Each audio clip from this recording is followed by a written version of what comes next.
કેન્દ્રીય માર્ગ પરિવહન અને હાઈવે મંત્રાલય દ્વારા એક જાહેરાત કરવામાં આવી અને આ જાહેરાતને ખુશખબરી સમજો કે પછી અસમંજસ, પરંતુ આ જાહેરાતમાં ઘણી બધી એવી બાબતો મૂકવામાં આવી છે કે જેને લઈને ઘણા બધા સવાલો પણ ઊભા થશે। સૌથી પહેલા ગાઈડલાઈન શું છે, આ જાહેરાતો શું છે તે સમજી લઈએ। તો શું તમે આરટીઓ જોયા વગર જ, આરટીઓમાં ડ્રાઇવિંગ ટેસ્ટ આપ્યા વગર જ લાયસન્સ મેળવી શકશો?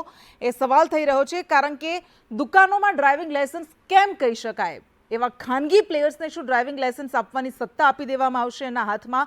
અને જો એવું થાય છે તો શું એ ભ્રષ્ટાચારની દુકાન નહીં બને? એવા સવાલો થાય। સૌથી પહેલાં સમજીશું કે આરટીઓમાં ડ્રાઇવિંગ ટેસ્ટમાંથી મુક્તિ કેવી રીતે। તો રોડ ટ્રાન્સપોર્ટ એન્ડ હાઈવે મંત્રાલય દ્વારા જે નવા નિયમો લાગુ કરવામાં આવ્યા છે, જે 1 જૂનથી લાગુ થશે અને આ પ્રમાણે લાયસન્સ માટે તમારે આરટીઓમાં ડ્રાઇવિંગ ટેસ્ટ આપવાની જરૂર નહીં પડે અને એની જગ્યાએ તમારે જે ખાનગી ડ્રાઇવિંગ ટ્રેનિંગ સેન્ટર્સ છે ત્યાં જવાનું છે।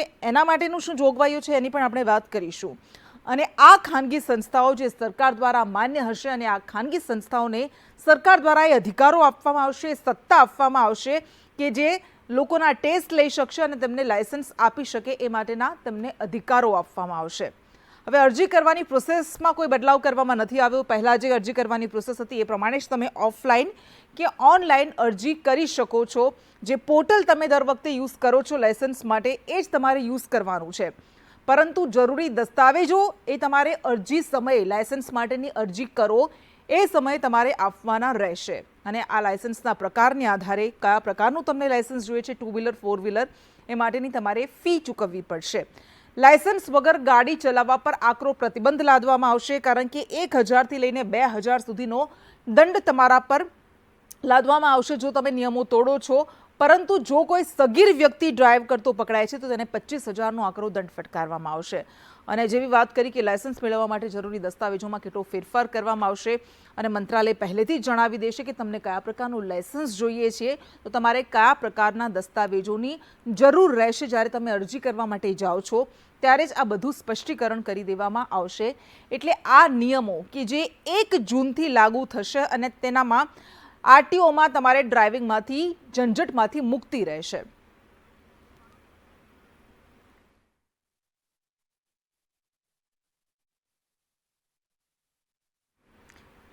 એટલે આ આખી પ્રોસેસ તમને સમજાવી, શું નિયમો છે તમને સમજાવ્યા, પરંતુ શું ફી તમારે ચૂકવવી પડશે, કારણ કે જે તમારે લાયસન્સ લેવું છે એના આધારે ફી ચૂકવવાની પડશે। જે દ્રશ્યોમાં અમે આપને બતાવી રહ્યા છે ગ્રાફિક્સના માધ્યમથી, તો લર્નિંગ લાયસન્સની ટેસ્ટ ફી તમારે 50 રૂપિયા ચૂકવવી પડશે, ડ્રાઇવિંગ ટેસ્ટ ફી તમારે 300 રૂપિયા ચૂકવવી પડશે। એટલે અલગ અલગ લાયસન્સ, અલગ અલગ ટેસ્ટના આધારે અલગ અલગ ફી ચૂકવવાની રહેશે। ડ્રાઇવિંગ લાયસન્સ આપવાની ફી ₹200 ચૂકવવી પડશે। ઇન્ટરનેશનલ ડ્રાઇવિંગ પરમિટ માટેની ફી તમારી 1000 રૂપિયા ચૂકવવી પડશે અને વધારાના અન્ય વ્હીકલ માટેની જે ફી હશે એ પણ તમારે એ પ્રમાણે ચૂકવવાની રહેશે। ડ્રાઇવિંગ લાયસન્સ રિન્યૂ કરવું હશે તો તમારે 200 રૂપિયા ફી ચૂકવવાની રહેશે। એટલે આ બધી ફી ચૂકવવાની પ્રોસેસ છે। પરંતુ હવે આપણે એ જાણીશું કે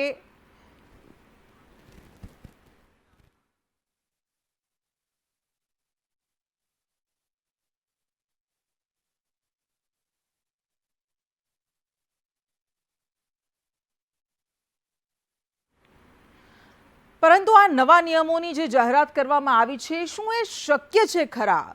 શું એનાથી લોકોની પ્રક્રિયા, લોકોની સરળતા રહેશે કે પછી એ ભ્રષ્ટાચારની દુકાન બની રહેશે? એવા પણ અનેક સવાલો ઉઠી રહ્યા છે, કારણ કે જ્યારે ખાનગી પ્લેયર્સના હાથમાં આટલો મોટો વહીવટ આપવામાં આવે તો શું એમાં કોઈ છિંડા નહીં રહે? એવા પણ સવાલ થાય અને આ જ સવાલોના જવાબ આપણે મેળવીશું એક્સપર્ટ્સ પાસેથી। હરેશ પટેલ કે જેઓ ઓલ ગુજરાત મોટર ડ્રાઇવિંગ એસોસિએશનના પ્રમુખ છે, તેમની પાસેથી આપણે જાણીશું કેટલાક સવાલોના જવાબ કે આ કઈ રીતે શક્ય છે। હરેશભાઈ, સ્વાગત છે આપનું સંદેશ ન્યૂઝમાં। સૌથી પહેલાં તો આખી જે પ્રોસેસની અમે વાત કરી કે ડ્રાઇવિંગ ટેસ્ટ માટે તમારે આરટીઓમાં નહીં જવું પડે, એ ખાનગી પ્લેયર્સના હાથમાં આવી જશે, એવી સંસ્થાઓના હાથમાં આવી જશે, પરંતુ એ જાણવું છે કે શું એ શક્ય છે ખરું? એ કઈ રીતની પ્રોસેસ રહેશે આખી? આ જે છે ઓટોમેટિક ડ્રાઇવિંગ ટેસ્ટ સેન્ટર જે સરકારે નક્કી કરેલી જગ્યા ઉપર આપણે એવી રીતે બનાવવાનું હોય કે જેમાં 2 એકર જગ્યા પહેલાં તો જોઈએ। 2 એકર જગ્યાની અંદર આપણે સરકારે જે પ્રમાણે નક્કી કરેલી ડિઝાઇન પ્રમાણે એનું બાંધકામ કરવું પડે। હવે સમજી લો કે આ 2 એકર જગ્યાની અંદર બાંધકામ કરીએ એટલે એની અંદર આપણે જે ટ્રેક છે એ ટ્રેક બિલકુલ બધા સેન્સરો ચાલુ હોવા જોઈએ, ઓટોમેટિક બધું અંદર રેકોર્ડિંગ થતું હોવું જોઈએ. આ પ્રકારનો એક ટ્રેક બનાવવો પડે. એની અંદર પછી એક ઓફિસ બનાવવી પડે. એની સાથે સાથે આપણે સિમ્યુલેટરનો પણ ઉપયોગ કરવો પડે. આ પ્રકારની ડ્રાઇવિંગ સ્કૂલ બનાવ્યા પછી આ શક્ય છે. અને એમાં પણ જે નિયમો છે એ નિયમ એવી રીતના છે કે કોઈ પણ અરજદાર જે કેન્ડિડેટ ગાડી શીખવા આવે છે તેને ફરજિયાત 28 કલાકની હાજરી અંદર જોઈએ. 28 કલાકની હાજરીની અંદર રોજ કલાક જ્યારે આવે છે ત્યારે એની ફિંગરપ્રિન્ટ લેવાની આવે છે અને જાય છે ત્યારે એની ફિંગરપ્રિન્ટ કલાકનો સમય હોવો જોઈએ. એ ફિંગરપ્રિન્ટ અપલોડ કરવી પડે. અપલોડ કર્યા બાદ આપણે એ બધી 28 દિવસની આરટીઓમાં જે ટ્રેનિંગ કરી હોય એની આરટીઓમાં આપણે મોકલીએ એ પછી જ એમાં એ લોકોએ એપ્રુવલ આપે. એટલે આ જે છે ને એ બહુ અઘરી વસ્તુ છે. બીજું, સરકારે જાહેરાત કરી દીધી બરાબર, પણ સરકારે જાહેરાત કર્યાની સાથે સાથે સરકારે એ પણ જાહેરાત કરવી જોઈએ કે ગુજરાતની અંદર આવા કેટલા સેન્ટરો છે. હું ડ્રાઇવિંગ સ્કૂલ એસોસિએશનનો પ્રમુખ છું, તો મારી નજરમાં અત્યારે મારી સમજ પ્રમાણે ગુજરાતમાં એક પણ મોડલ ડ્રાઇવિંગ સ્કૂલ આવી બની નથી. અને આખા ભારતમાં હું વાઇસ પ્રેસિડેન્ટ છું ડ્રાઇવિંગ સ્કૂલ એસોસિએશનમાં, પણ ભારતમાં પણ હજી સુધી એક પણ આવી ડ્રાઇવિંગ સ્કૂલ બની નથી. તો નિયમ કઈ રીતે લાગુ પડશે ને ક્યાંથી લાગુ પડશે પહેલાં તો એ સમજવાની જરૂર છે. તો હરેશભાઈ, તમે કહો છો કે આ ગુજરાતની વાત તો છોડો, આખા ભારતમાં આવી ડ્રાઇવિંગ સ્કૂલ હજુ બની નથી. એ માટેના ઇન્ફ્રાસ્ટ્રક્ચરનો હજી અભાવ દેખાઈ રહ્યો છે. તો તમને એવું લાગે છે કે આ વિચાર્યા વગર જ જાહેરાત કરી દેવામાં આવી છે? અચ્છા, આમાં કોઈ સામાન્ય ડ્રાઇવિંગ સ્કૂલ વાળો આ તમને જે મેં કીધું 2 એકર જગ્યા, દાખલા તરીકે એક આપણે એક્ઝામ્પલ લઈ લો કે અમદાવાદ શહેર છે. અમદાવાદ શહેરની ફરતે આપણે 20 કિલોમીટર સુધી દૂર જઈએ. આપણે સિટીની અંદર તો શક્ય જ નથી 2 એકર જગ્યાની, પણ આપણે 20 કિલોમીટર સુધી દૂર જઈએ તો એક સમજી લો કે 2 એકર એટલે 2.5 વીઘા જગ્યા થઈ. આપણે મિનિમમ 8 થી 10 કરોડ રૂપિયાનો ભાવ ગણો. 1 વીઘા જગ્યાનો 8 થી 10 કરોડ રૂપિયા. આપણે અહીંથી 15 કિલોમીટર દૂર જઈએ એટલે એ જગ્યાનો ભાવ ગણાય. એટલે ઓછામાં ઓછી 15 થી 20 કરોડ રૂપિયાની તો ખાલી જગ્યા થાય. એની અંદર જે સરકારે ડિઝાઇન કરીને જે બાંધકામની ડિઝાઇન માંગી છે, જે એનું ઇન્ફ્રાસ્ટ્રક્ચર આપણે ઊભું કરવાનું છે, બીજું 1 કરોડ રૂપિયા એમાં સમજી લો કે મિનિમમ થાય. હવે આટલા રૂપિયા ખર્ચા કર્યા પછી કોઈ આવી ડ્રાઇવિંગ સ્કૂલમાં સમજી લો કે અહીંથી 20 કિલોમીટર દૂર, હું તમને એક એક્ઝામ્પલ આપું કે કોઈ પણને હું તમને કહું તમારા ત્યાં શીખવા આવવું પડશે તો કોણ આવે? અચ્છા, તો તમે કહ્યું કે આ દૂર પડશે એ તો એક છે, પણ તમને લાગે છે હરેશભાઈ કે આના કારણે ભ્રષ્ટાચાર વધી શકે એવી કોઈ સંભાવના છે કે ભ્રષ્ટાચારનું એક મોટું માધ્યમ બની જાય? આ એક સૌથી મોટું ભ્રષ્ટાચારનું કેન્દ્ર ઊભું કરવાનો સમજી લો કે એક પ્રયાસ છે. ભ્રષ્ટાચાર કેવી રીતે થઈ શકે? તો એ ખુલ્લી નજર દેખાય છે કે ભાઈ એક વખત જઈને ફોર્મ ભરી આવ્યા, એક વખત ફિંગરપ્રિન્ટ આપી આવ્યા, રોજ એની એ ફિંગરપ્રિન્ટ આ લોકો અપલોડ કર્યા કરે અને 28 દિવસ પછી પેલો મન ઠોકીને પૈસા લઈ લે. જે આપણે અત્યારે લાયસન્સમાં તમે સાંભળ્યું હશે ઘણી જગ્યાએ ખોટા સ્કેન્ડલો, જ્યારે સિલ્વર ટચ કંપનીના હાથમાં આ વહીવટ હતો, પાકા લાયસન્સ ટ્રેકનો વહીવટ સિલ્વર ટચ કંપનીના હાથમાં જ્યારે હતો ત્યારે કેટલા બધા સ્કેન્ડલો બહાર આવ્યા હતા કંપનીના, બરાબર? અચ્છા, કોઈ ખાનગી કંપનીને આવી તમે આવી રીતે આપશો તો આ એક મોટામાં મોટું ભ્રષ્ટાચારનું કેન્દ્ર ઊભું થશે. અને એ સમયે સમજી લો કે 30,000, 35,000, 25,000, 40,000 મન ફાવે એમ પૈસા લઈ અને લાયસન્સ અપાવશે. અને એ જ્યારે એવી રીતે પૈસા ખર્ચેલા અરજદારો લાયસન્સ લઈને બહાર આવશે એટલે તથ્ય પટેલ જેવા હજારો કિસ્સાઓ શરૂ થઈ જશે. હા, એટલે ખરીદીને લેવાતું લાયસન્સ એ પછી કેવા પરિણામો નોંધી શકે છે એ પુણેની ઘટના તાજી આપણે સામે છે. પરંતુ હરેશભાઈ, તમને લાગે છે કે આ નિયમોમાં આ જાહેરાત જે કરવામાં આવે એમાં કેટલાક બદલાવની જરૂર છે પછી એનું ઇમ્પ્લિમેન્ટેશન અમલીકરણ થઈ શકે? કે તમે એક વસ્તુ સમજો કે કોઈ પણ સિટી દૂર આટલી જગ્યા આપણે લઈ શકીએ એવી પરિસ્થિતિ હોતી નથી કોઈ ડ્રાઇવિંગ સ્કૂલવાળાની. તેમજ ડ્રાઇવિંગ સ્કૂલનો બિઝનેસ એક એવો છે કે જે સીમિત છે કે ભાઈ 4,000 5,000 લાયસન્સ સાથે ગાડી શીખવાડતા હોય છે 15 દિવસ 21 દિવસ, બરાબર. હવે એ જ અરજદારને તમે સમજી લો કે આ જે 28 કલાકની જે હાજરીવાળો નિયમ આવે તો મિનિમમ 20,000 થી 25,000 રૂપિયા કાયદેસર જે શીખવાડવાના લે ને તો જ એને પોસાય. અને એમાં પણ 20,000 થી 25,000 રૂપિયા લીધા પછી પણ એની પાસે દર મહિને 30-40 કસ્ટમર. જી હરેશભાઈ, બીજું એક જે કારણ મૂકવામાં આવ્યું છે, એક મુદ્દો મૂકવામાં આવ્યો છે, એ છે કે પર્યાવરણની જાળવણી કરવામાં આવશે, પર્યાવરણની સુરક્ષા પર ફોકસ રહેશે, પ્રદૂષણનું મેન્ટેનન્સ કઈ રીતે કરી શકાય અને ઓછું કેવી રીતે કરી શકાય એ માટેનો એક હેતુ છે. તો એ સમજવું છે કે ડ્રાઇવિંગ ટેસ્ટને, ડ્રાઇવિંગ લાયસન્સને અને પર્યાવરણને કઈ રીતે સંબંધ છે, કઈ રીતે જોડી શકાય? વાત સમજો બેન કે આ એક પ્રશ્નનો ક્યાંય લાયસન્સને અને પર્યાવરણને ક્યાંય અનુરૂપ ભેગું થાય એવું ક્યાંય કનેક્શન લાગે છે? કોઈ પણ જગ્યાએ ડ્રાઇવિંગ શીખવાને અને પર્યાવરણને કોઈ લેવા દેવા ક્યાંય મને સમજાતું નથી કે આ કેવી રીતે એ લોકોએ પર્યાવરણનું અંદર લાયા છે. પર્યાવરણ ડ્રાઇવિંગ શીખવું અને પર્યાવરણને કોઈ લેવા દેવા નથી. પર્યાવરણ માટે તમે એવું સમજાવો કે ભાઈ તમે ડ્રાઇવિંગ શીખવાડવા માટે તમારે સમજી લો કે અમદાવાદની બહાર જવું પડે, બરાબર, તો પણ એવું કોઈ લેવા દે. કારણ કે ડ્રાઇવિંગ સ્કૂલોની અંદર જે બી ગાડી હોય એ ગાડી દર વર્ષે ચેક થતી હોય બેન. ગાડી એનું દર વર્ષે ગાડીનું ચેકિંગ કરાવતા હોઈએ છે, એટલે એ ગાડી બિલકુલ ક્લિયર પર્યાવરણ મુક્ત હોય છે. બીજું, આપણે અત્યારે હાલ જે સરકારના નિયમો કેવા છે કે ભાઈ CNG નો યુઝ કરો, તો ડ્રાઇવિંગ સ્કૂલોમાં 70% ગાડી CNG થી વપરાતી હોય છે, બરાબર.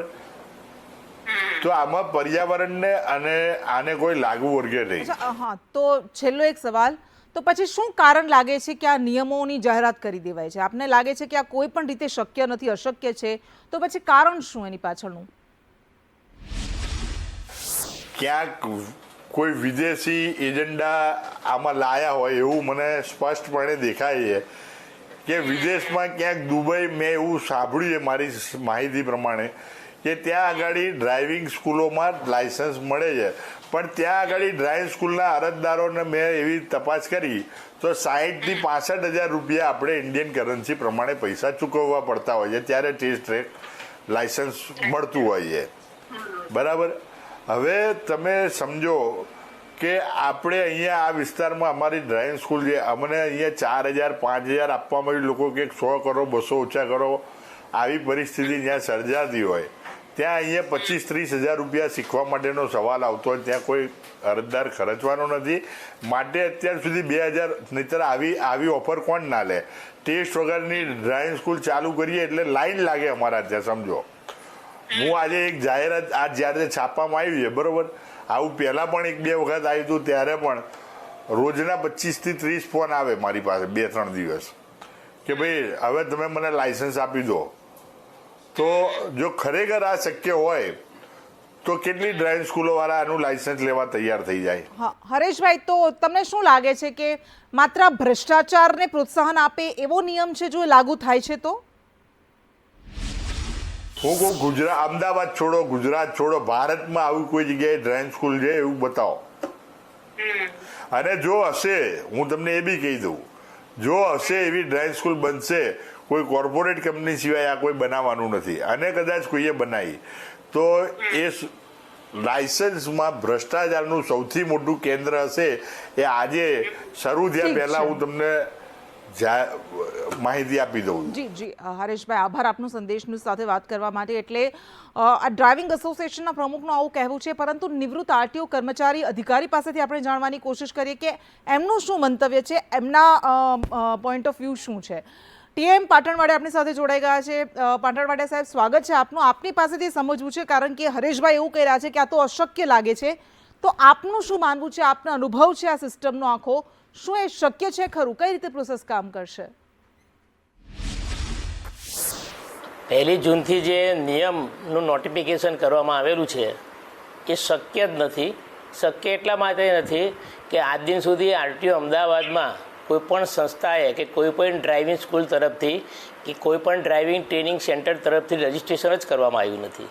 આજે અમદાવાદ છે, સુરત છે, વડોદરા છે, રાજકોટ છે, ત્યાં તમે જુઓ તો જમીનનો ભાવ કેટલો છે. આજે 1 એકર જમીન લેવા જવી હોય તો કેટલો ભાવ છે.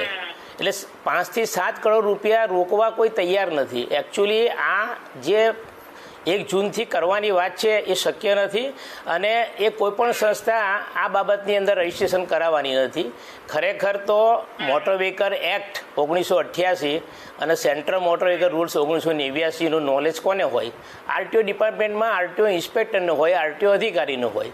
તમે કોઈ ખાનગી સંસ્થાને આ કામ આપી દો તો ખાનગી સંસ્થાની અંદર આ કામ શક્ય જ નથી. દાખલા તરીકે અત્યારે ફિટનેસ સેન્ટરો ખાનગી સંસ્થાને સોંપવામાં આવ્યા છે. જે કોમર્શિયલ વાહનો છે, ટ્રક છે, ઓટો રિક્ષા છે, જે કોમર્શિયલ વાહનો છે, એ વાહનોનું ફિટનેસ અત્યારે ખાનગી સંસ્થા આઉટસોર્સથી કરી રહી છે. એમાં એટલી બધી ફરિયાદો મોટર વાહન ખાતામાં આવેલી છે. ઇવન તો હર્ષ સંઘવી મિનિસ્ટર છે, એમને ત્યાં બી એટલી બધી ફરિયાદો આવેલી છે કે એકચ્યુઅલી વાહન આવતું જ નથી અને ફિટનેસ સર્ટિફિકેટ આપી દેવામાં આવે છે. એટલે આઉટસોર્સથી કોઈ પણ કામ કરવું મારી વ્યાખ્યાની અંદર મારા અનુભવ પ્રમાણે ભ્રષ્ટાચારને વેગ આપવા બરાબર છે. આવું હા, તો આપને એવું લાગે છે કે આ માત્ર જાહેરાત જ બની રહેશે, જેવું હરેશભાઈએ કહ્યું કે 2019થી ચાલતું આવ્યું છે પરંતુ એનું અમલીકરણ નથી થઈ શક્યું, તો શું આ વખતે પણ માત્ર જાહેરાત બની રહેશે? શક્ય એટલા માટે નથી કે આ એક નોટિફિકેશન કરવા ખાતર કરવામાં આવેલું છે. આઉટસોર્સને પ્રોત્સાહન આપવા માટે, ભ્રષ્ટાચારને વેગ આપવા માટે. મેં તમને આ ફિટનેસ સેન્ટરનો દાખલો આપ્યો. અત્યારે ઘણી ફરિયાદો છે. બીજી વસ્તુ, લર્નિંગ લાયસન્સની જે કામગીરી છે આરટીઓ ડિપાર્ટમેન્ટની છે, આઈટીઆઈના કામગીરી આપવામાં આવેલી છે. હવે અત્યારે આરટીઓ ઇન્સ્પેક્ટરો એ ઓટોમોબાઈલ ડિગ્રી કોર્સ કરીને આવતા હોય છે 4 વર્ષ. જેમને એક્સપિરિયન્સ છે કે ભાઈ એન્જિન નંબર ક્યાં આવ્યો, ચેસિસ નંબર ક્યાં આવ્યો, એની લેન્થ કેટલી હોવી જોઈએ, ટ્રકની હાઇટ કેટલી હોવી જોઈએ, ટ્રકની લંબાઈ કેટલી હોવી જોઈએ, આ નોલેજ આરટીઓ ઇન્સ્પેક્ટરનો હોય, આરટીઓ ડિપાર્ટમેન્ટનો હોય, બીજા કોઈને ક્યાંથી હોય? તો શા માટે આઉટસોર્સને આવી કામગીરી આપીને પબ્લિકને હેરાન કરવામાં આવે છે? અચ્છા, તો આપને શું લાગે છે કે શું કારણ છે આવી જાહેરાતો પાછળનું? આનું પાછળનું કારણ મને એવું લાગે છે કે ભૂતકાળની અંદર નંબર પ્લેટની કામગીરી બે આઉટસોર્સને આપવામાં આવેલી, તો એકચ્યુઅલી ભ્રષ્ટાચારને વેગ આપવા માટે છે અથવા તો કોઈ મોટું માથું છે જે આરટીઓ ખાતાની અંદર વગ ધરાવે છે સરકારની અંદર, અને આવી કામગીરી લઈને પછી અનેક પ્રકારના પ્રશ્નો ઊભા થાય છે. તમે જુઓ કે આઉટસોર્સ આવ્યા પછી એટલા બધા ખોટા લાયસન્સો બન્યા છે, એટલા બધા બોગસ કામો થયા છે કે આરટીઓની અંદર કુલ 30 થી 40 આરટીઓ બની, એમાં 15 આરટીઓમાં અત્યારે પોલીસ કેસ ચાલુ છે, કોર્ટના કેસ ચાલુ છે. આજે હું તમને કહું, સેલટેક્સની કામગીરી શા માટે આરટીઓને આપવામાં આવતી નથી? કારણ કે એ આરટીઓની કામગીરી જ નથી. જે ડિપાર્ટમેન્ટનું કામગીરી છે એ ડિપાર્ટમેન્ટને જે કામગીરી અપાય, રેવન્યુ કામગીરી આરટીઓને આપવામાં આવશે? મારો આ પ્રશ્ન છે સરકારને. આભાર આપનો પાટણવાડિયા સાહેબ. એટલે જે રીતે કહેવામાં આવી રહ્યું છે કે આ લગભગ અશક્ય છે, આરટીઓના અધિકારીએ પણ કહ્યું, નિવૃત્ત અધિકારી છે જેમનો અનુભવ છે આ વહીવટનો. આ ઉપરાંત મોટર વ્હીકલ એસોસિએશન, ડ્રાઇવિંગ એસોસિએશનના પ્રમુખે પણ કહ્યું આ શક્ય નથી, એટલા માટે કારણ કે એના માટેનું જરૂરી ઇન્ફ્રાસ્ટ્રક્ચર માળખું જ આપણી પાસે ઉપલબ્ધ નથી, અને જો ફાયદો ન હોય તો કોઈ કેમ આમાં પડશે?